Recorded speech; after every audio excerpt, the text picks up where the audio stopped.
head coach Derek Pittman and UIW head coach Jake Plant. Here to talk about our move to take our rivalry game out to Toyota Field. I feel like it's a pretty good big night for soccer in the San Antonio area. Does anybody do you guys want to make a statement to start with, or you guys just want to have them jump in to take the questions? I mean, we can. I mean, biggest thing for us is that, first of all, the partnership and the friendship that Coach Plant and I have been able to develop over the years. Have a lot of respect for what he's doing at UIW and what we've been able to do here at UTSA as well. And we're just really excited to be able to put our players on the biggest platform and honestly in the biggest venue in the city. So to be able to showcase Division I college women's soccer on this level in front of our great fans here in San Antonio is an exciting opportunity. Yeah, I'll second that. It's been great to work with Derek in UTSA, so we just appreciate all the effort that's gone into doing this because it's such a great opportunity for both teams. It's awesome. How does it come together? What's the relationship with SAFC like? It's been fantastic. I've been fortunate enough. I actually knew Coach Darren Powell, who was here right when I got hired back in 2018. His daughter actually was playing in college soccer at the time. Got to know Darren through couple other friends, and used to allow us to come out as a coaching staff to a lot of their training sessions and their games and stuff like that. So we kind of just started from there, and since then it's just continued to be able to work with their administration, their staff. I actually got to be pretty good friends with their old GM as well, and so we were constantly trying to put together things like this, and especially since coming out of COVID.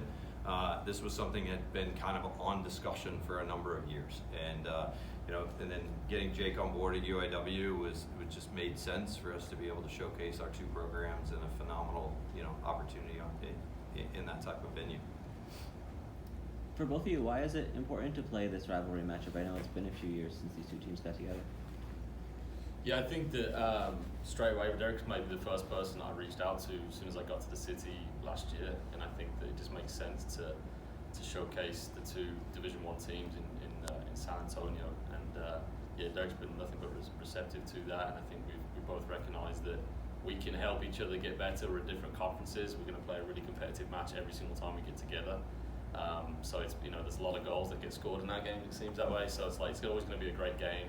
It's great to coach with, so it's just a great relationship to continue in such a good place. Yeah.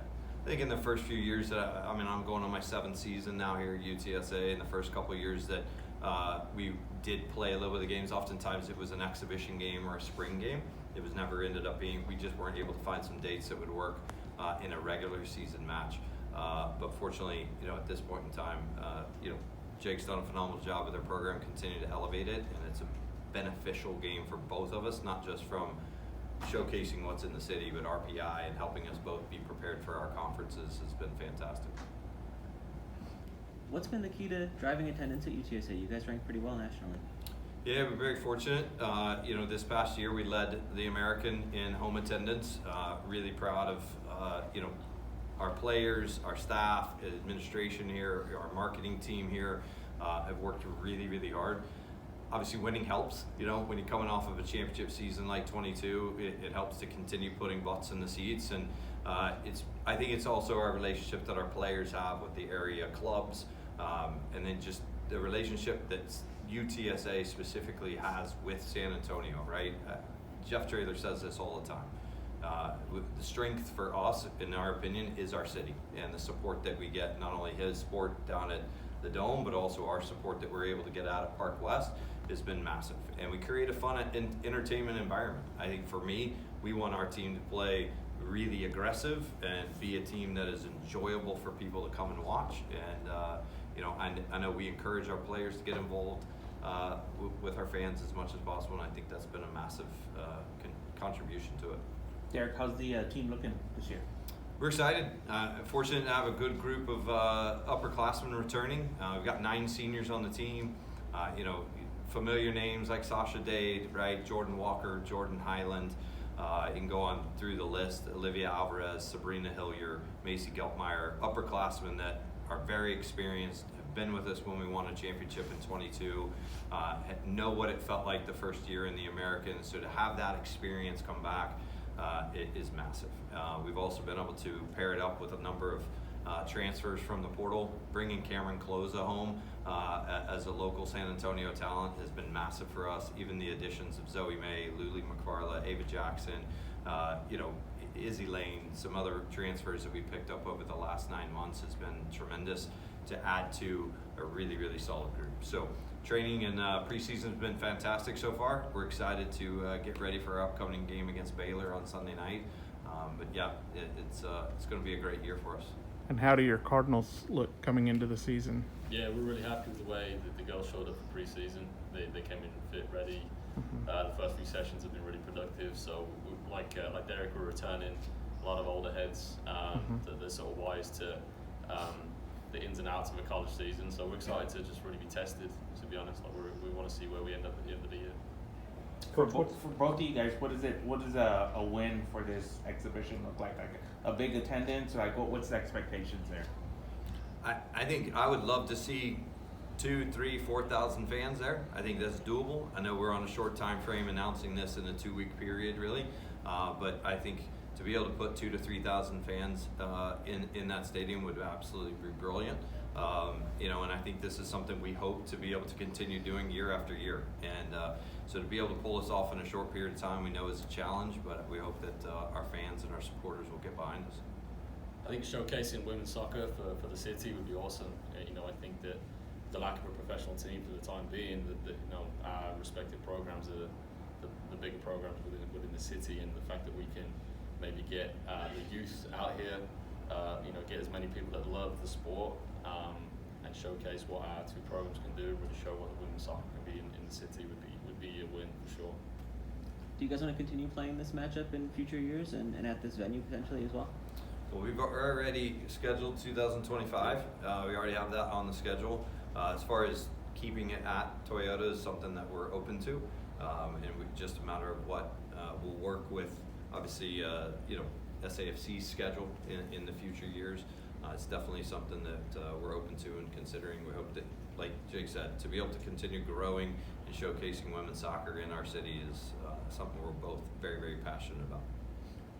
Seems like everybody seems to be really hyped on the fact that they're playing over there at SAFC Stadium. What's the biggest advantage that you guys are going to gain from that, the girls are going to gain from playing there as opposed to playing out at Park West or at UIW? For me, obviously, yes, it's a bit of a neutral site, if you will. For me, we've been lucky enough over the last 6-7 years to continue to attract players that want to play on the professional stage. We have players that want to continue going and playing past their college years here at UTSA. So we want to continue putting our players in those types of environments, those types of situations, to be able to showcase their talents in front of, as many people as possible.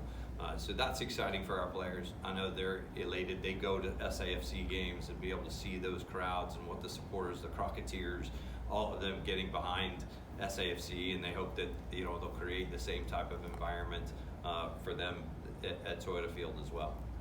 Yeah, it's such a great experience for everybody in terms of not everyone's going to have an opportunity to be in such a venue and play such a high quality game in their careers, and our programs get to do that, so it's such a privilege for us. So just on the very basis of the players get a great experience, and all the other details that Derek spoke of just exposing our girls to what to aspire to be a professional soccer player, which we have in our program too. So yeah, we would love to. Well, we're just excited. Yeah. Can you guys touch on the, big investment that Spurs Sports and Entertainment's really made out there at Toyota Field with, I don't know how many deals at that Star Complex, and obviously just going from the Scorpions to what they are now, just what the organization of the Spurs Sports Entertainment's done for the sport of soccer here in San Antonio. Absolutely. That's what has been a lot of fun to be able to watch in the 7 years now I've lived here in San Antonio, is watch. Again, I wasn't here maybe necessarily in the Scorpion days, but knowing the history of the organization, to know then ultimately the Spurs backing and jumping into continuing to support them and fund their opportunities to grow the game in the city has been tremendous. The practice fields, the club fields that are out there are really, really nice. I know that, to the point where we've been able to host the U.S. women's national team. We've had other professional teams come into town. We've been fortunate to even host Cardiff City and Sunderland have come and trained at our facility, but then played games. You know, San Antonio is a soccer town. You know, SAFC was fortunate enough to win a championship in 22 as well, and it was awesome to be able to put both of our programs and organizations on showcase. And so to be able to partner with them and be able to do this and again continue to not just grow the game of soccer, but also on the women's side is really special. Is this something that down the road y'all would maybe want to do, like as a double header, where like UTSA UIW play and then SAFC game after? If they're open to it, we're up for whatever. So if we can play in front of 7,000 fans that they get on a regular season game, we would absolutely love that. And we're fortunate that this worked out particularly well because SAFC does have a home game on the night before, on Saturday the 17th, and so being able to promote that game in front of all of the youth and then turn around and for us to be able to play the very next night at 6 on the 18th is really special. We hope everyone will come back out and cheer our teams on. Thank you, everybody. Yep. Thanks. Thank you guys. Appreciate it, guys.